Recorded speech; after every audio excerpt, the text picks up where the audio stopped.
So, guys, I want to talk about the 48-hour film project, and I want to just talk about if it's time for me just to let the competition go and move on.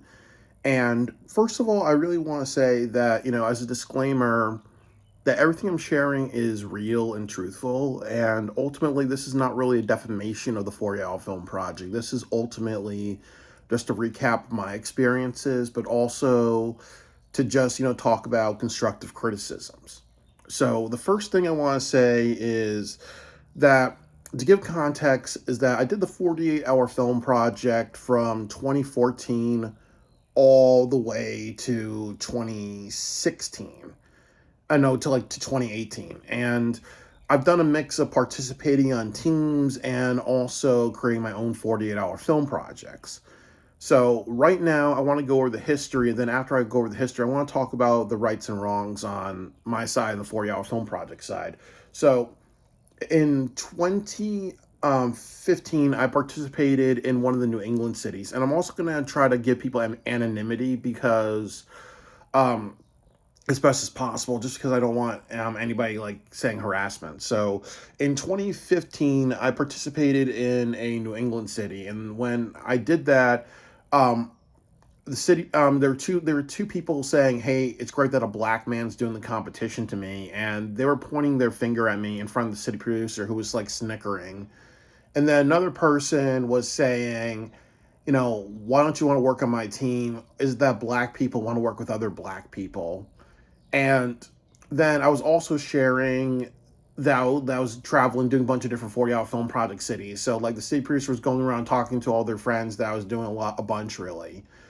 And then what happened was that I made a film for that competition.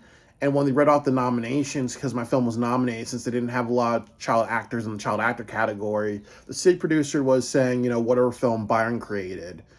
And then I was told by the winner's mother of the competition, hey, you know what?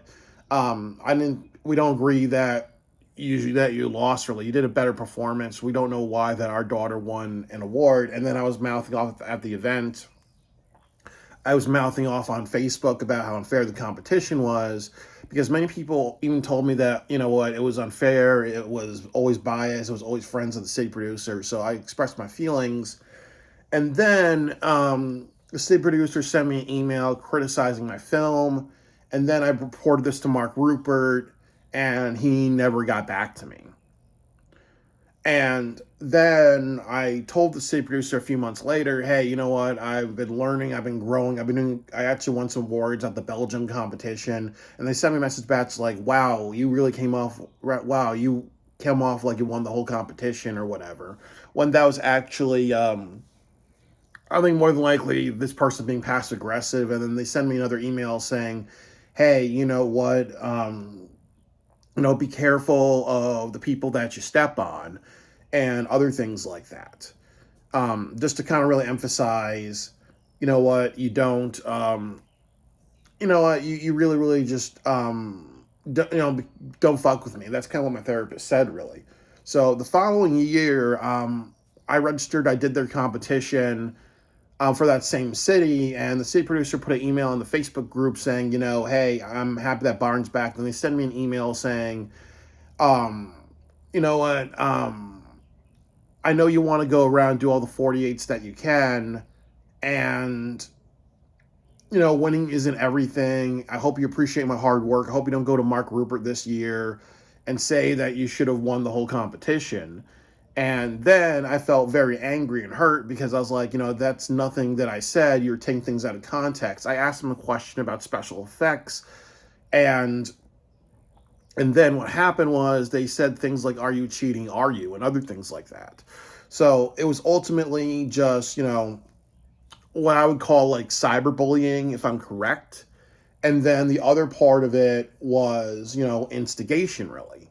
So I've told the story about what happened to me when um, I spoke on stage. I shared a story that I was struggling with suicide and depression and PTSD. The city producer was instigating me. They were chuckling. They were making sarcastic gasping sounds. They're playing on their phone.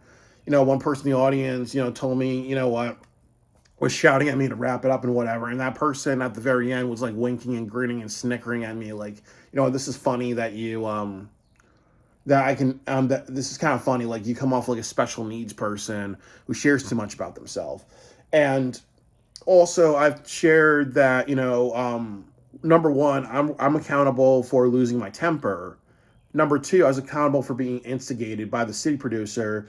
Number three, that when my father was running for governor of Connecticut, he did commercials talking about the mental health issues of my brothers, including myself, and a lot of it was inaccurate. So I felt very hurt. And like I've said, 100% that that I was instigated, but I'm responsible really. But also other people, giving me bad experiences was not good. Then over the years, I've updated them about like the 48, about how I was doing, the state producer, about how I was doing. I never got back to them. In 2017, I helped one of my friends do editing, and I remember like, I was at the event. I said I emailed the state producer, and they said, "Hey, I'm not going to speak on stage or anything like that because of to make an atonement for how my behavior last year." So my friend who was on stage with their musician, they said, "Hey, Barn did a great job of matching the music with the editing." I got like a standing ovation from everybody, but the state producer, she kind of was like had her hand covering her mouth and she was pointing her finger at me like just like chuckling, snickering. And that was my last experience with that city, really. So I think through a couple of years, I suffered from like PTSD and maybe like trauma, and then I kind of updated them a little bit about like, hey, you know what, city producer, you know what, I'm growing, I'm learning not to be selfish.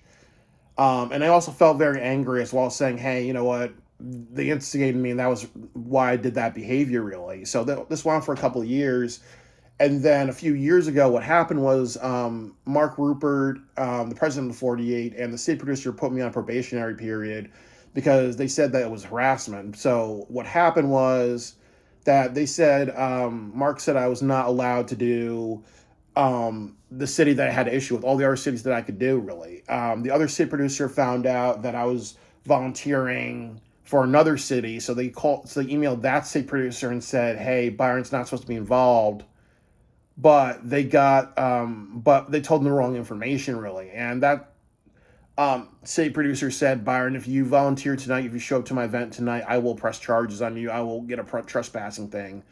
So I talked to Mark. He got that straightened out, really. And he said, oh, well, it's a misunderstanding, when it was actually a city producer lying to another city producer about consequences. And even in the exchange of emails that they had, it was always seemed to be criticizing my behavior and saying, the competition's not good for you. I pray for your soul that you learn that a done issue is a done issue. Like really overlooking that that they gave me, that they were bullying, that they did some bullying, they did some harassment, and then other things. And they kind of said, like, if you contact me further, this city producer that I had an issue with, they said, I will press charges on you for harassment. And then, I think, it was another trauma response. So I was emailing Mark Rupert about the things that I've learned or whatever, and he's been supportive. He actually took me out to a probationary period. And then what happened was that the city producer I had an issue with stepped down because they were on the news for some corruption they did at their state job. So in the news, they said that this city producer, no, that this person was working for City Hall. They had illegal immigrants. Well, there are people getting marriage license. So when someone was an illegal immigrant in the asylum city, they were like saying, if you give me an extra $20 and I'll help you get your marriage license and whatever, really. There's newspaper articles on this. And they kept that money. So they were extorting people, number one. The number two thing is that there were reports of workplace bullying and harassment that happened by this person. And then also, too, that I think they were working with somebody in the federal government, or they had somebody that they kept giving information. So they would write on people's paperwork, happy hunting, and giving like all their documents to people who were illegal immigrants who are not supposed to be getting, like crackdown treatment and whatever, really.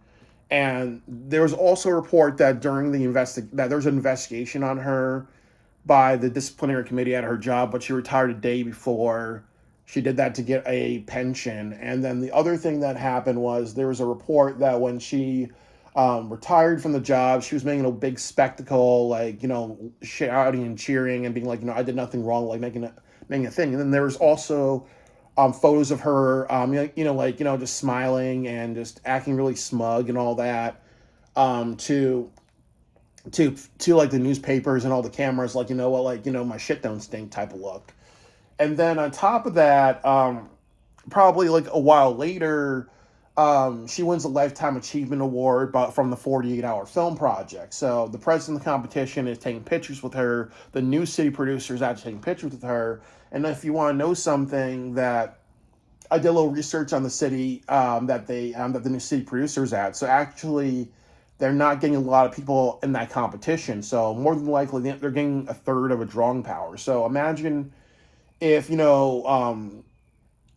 there's 60 people participating and $150 entrance fee. So with my Scott Steiner math, that's like around maybe $9,000. I'm guessing now they're making like $3,000. So ultimately, this person, because they stepped down because of a controversy, they're drawing like $3,000 instead of $9,000, and that's not good. But also, just to like highlight things, I'm going to talk about how I would categorize their behavior and my behavior.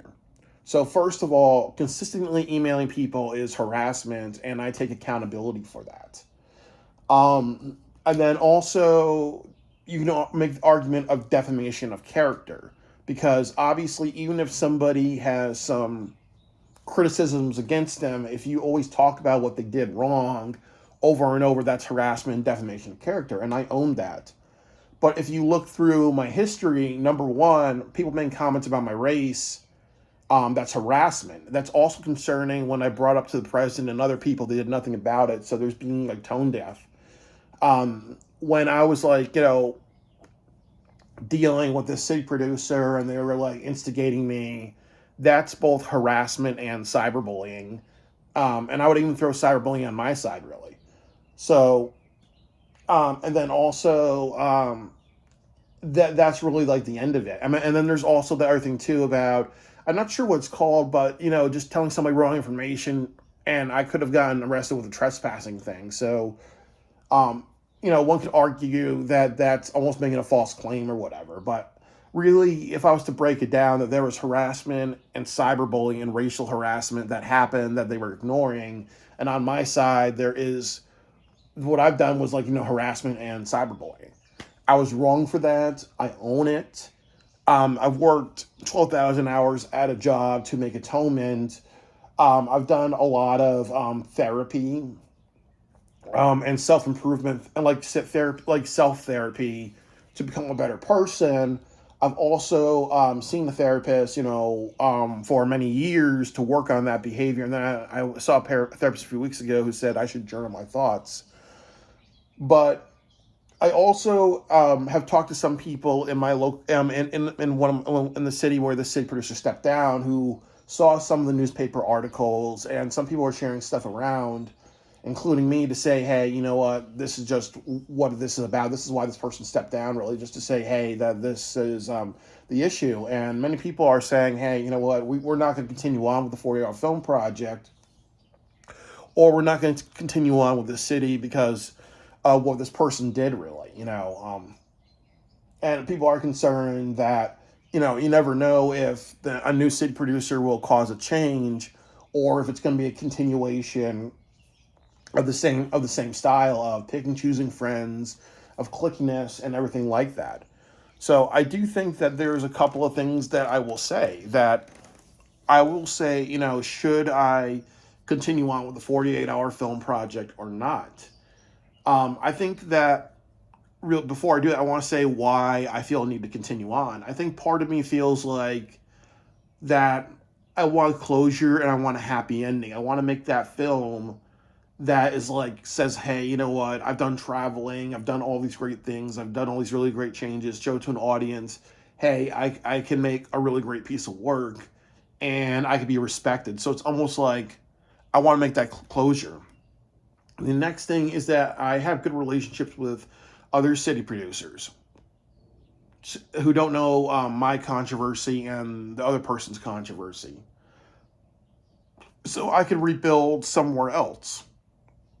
And I think the third thing is ultimately,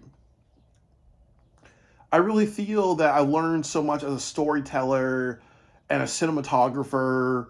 And if I work on my social skills and people to work with me, I really think that I can make something great, really. Like, I think the potential is that I can be very successful in the 48-hour film project. So I think those are the three reasons. But the cons are ultimately when you criticize a competition, you're automatically blackballed. And they've kind of shown me a pattern of really that if you complain, they're not going to do anything about that. They become tone deaf. And I think the other thing, as I said, is that if there is a city producer that's starting out in the 40-hour film project and they're not doing a good job and people complain about them, it's very easy for that person to be replaced, and it's very easy for filmmakers to be listened to. But if it's somebody who's been there for a long time, they're making a lot of money, and they give and you have a bad experience, but nobody else does really, then they're probably gonna be more likely on the side of we'll keep that state producer because they're generating more money, more income. But this person's just there's just one person complaining really. So ultimately turn that person away. It goes with who's making the most money really. And then there's also the house slave thing, which means that, well, you made comments about my race. You treat illegal immigrants badly, and also too there were some reports in that article saying they're treating Indians badly. So as a person of color, well, you called me your people that you're friends with or making fun of my skin color, making comments about my race. The state producer's ignoring it. The president of competition's ignoring it.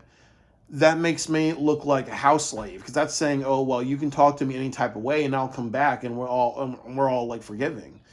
And I actually have black friends who are not doing the 48 because they're like, okay, so once you did this to illegal immigrants, we all have to be on the same page, really.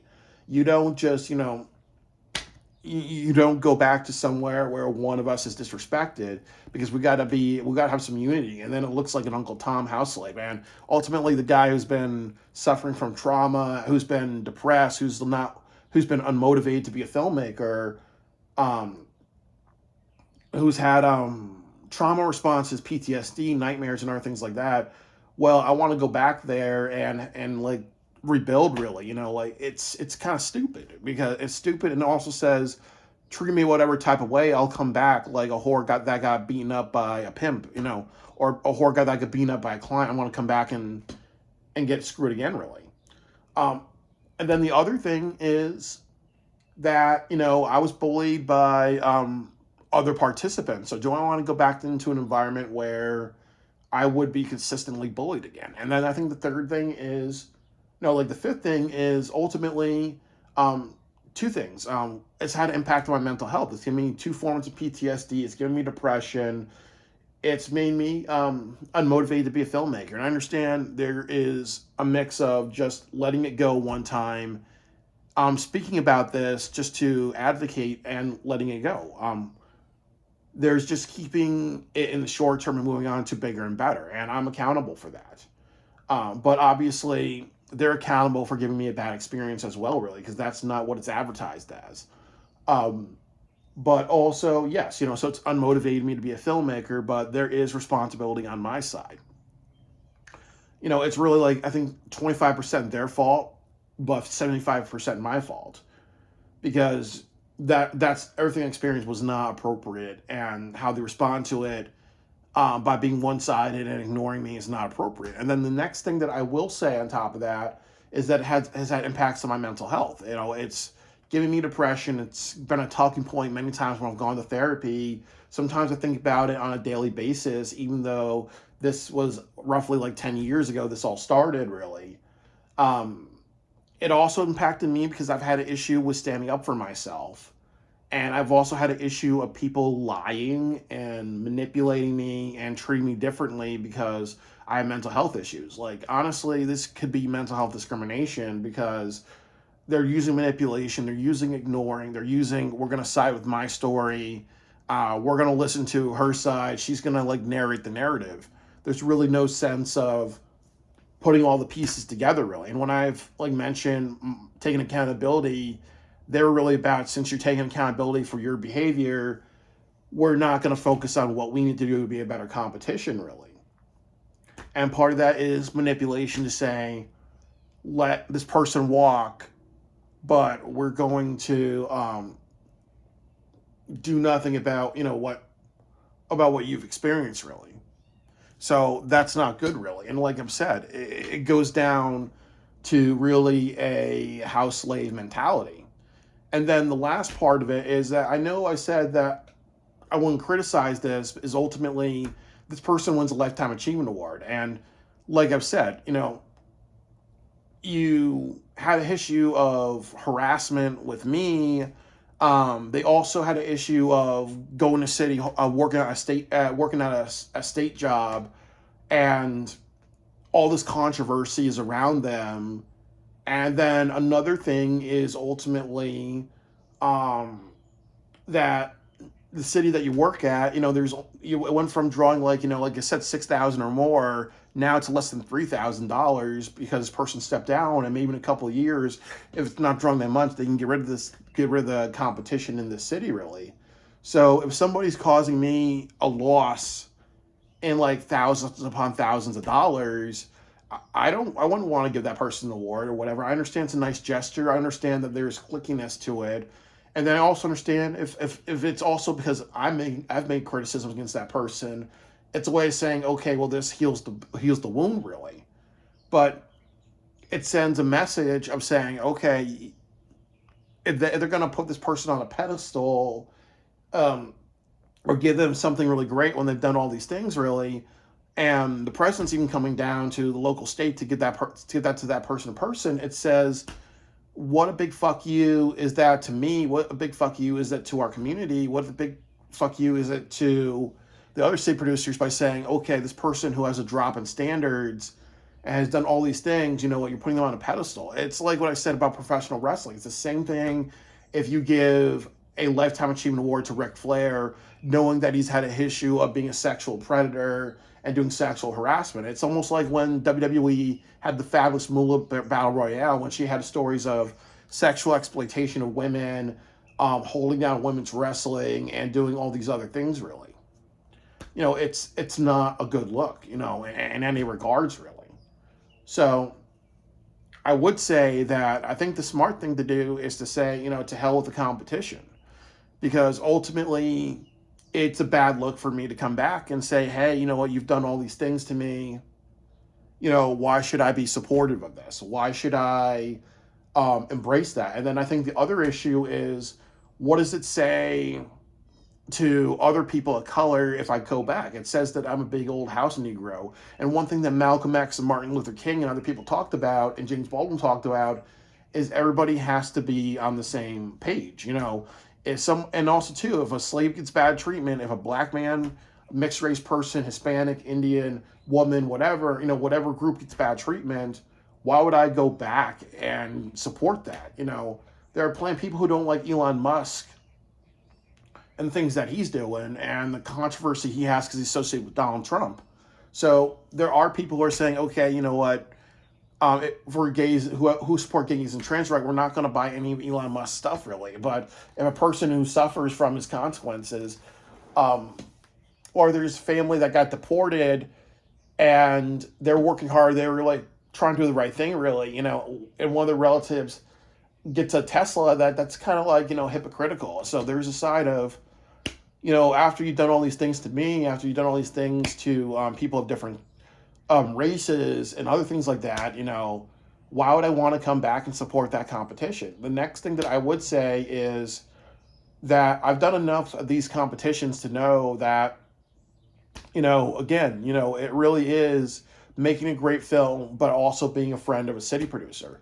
And then I also kind of know that, usually the people that are filmmakers that are successful, friends with city producers, that are, going to all these 48 events and they're doing speeches and they're doing all that stuff, that's the brown nosing that gets you like awards, really. So it's almost like, again, like I've said, why would I want to talk highly of a competition when they've done these things to me? Why would I want to be like, I support these guys, I talk highly of these guys when they do the things to me, really?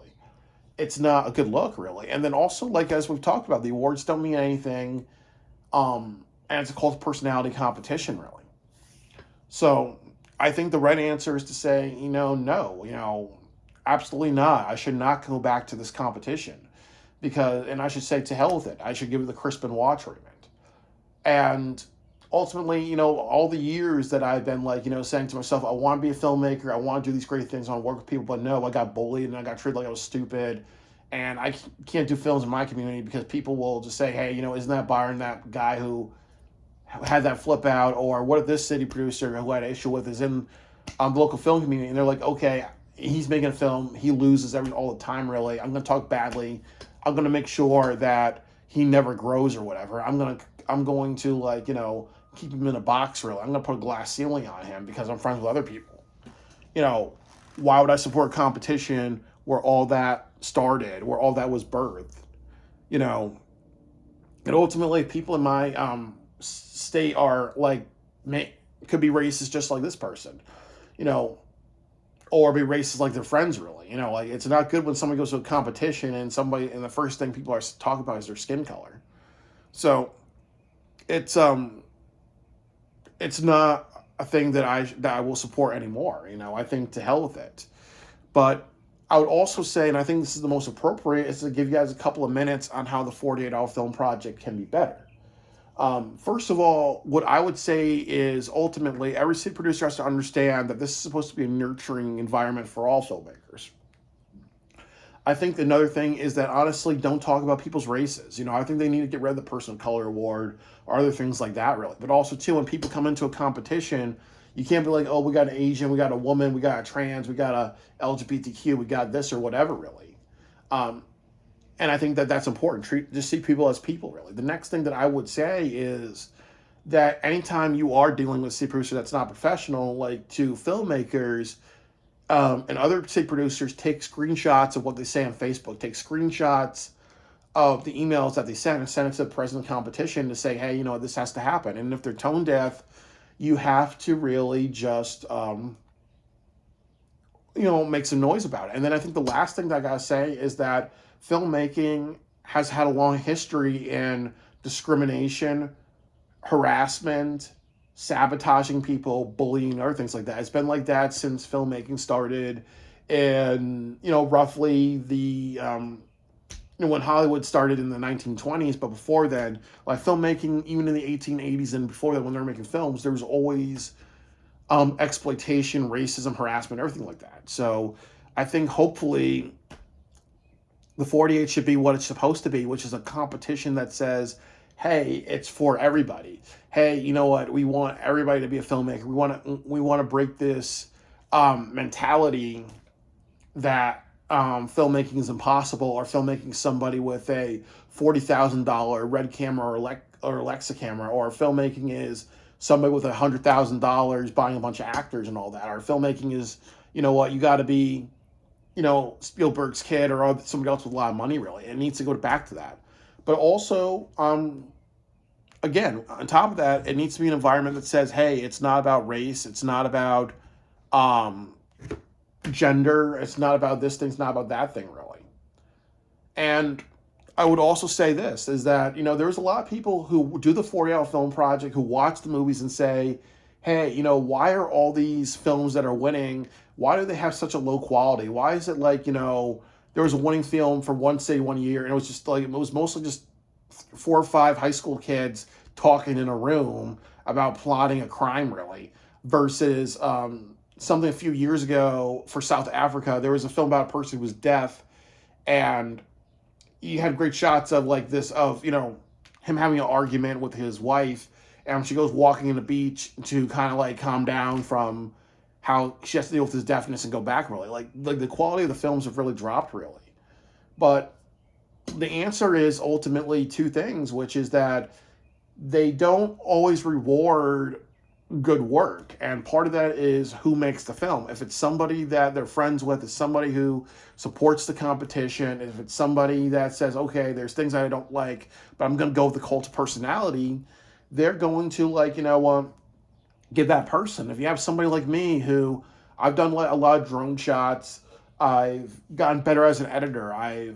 Got improved in my storytelling. If I ever come back to any city and I make a strong piece of work, I'm not winning. I could not winning. Somebody could I think another year ago there was a film of a bunch of clowns having an issue and stuff like of a female detective figuring out a crime of a bunch of clowns, like who stole the giggles. And in that scene there was like a chasing between this woman and a bunch of clowns, and they played the bum bum ba da ba ba bum bum ba da ba ba bum bum ba da ba da ba da ba da ba. And actually, that's copyrighted music, by the way. But they were allowed to use that and not get in trouble for it when that's copyrighted music, and that's like a song that's like in Hollywood or whatever that you would have to like pay a lot of money for. So more than likely they ripped it and didn't get in trouble for it. So imagine if my work or somebody else's work who's done better stuff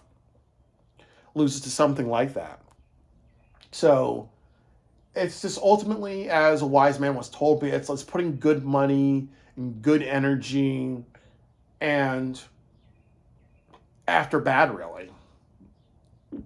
And ultimately, who would want to go to a competition where you walk away like traumatized and you walk away, angry and unmotivated and feeling like the lesson that you learned is that, it's like Goodfellas or The Sopranos, where it's a bunch of just two-faced people and politics and everything like that. Why would I want to continue to be in that toxic environment? And then there's another thing that happens is that sometimes, just like with professional wrestling, you go to one company, it doesn't work out, and then you go to another company, and then you're gold, really.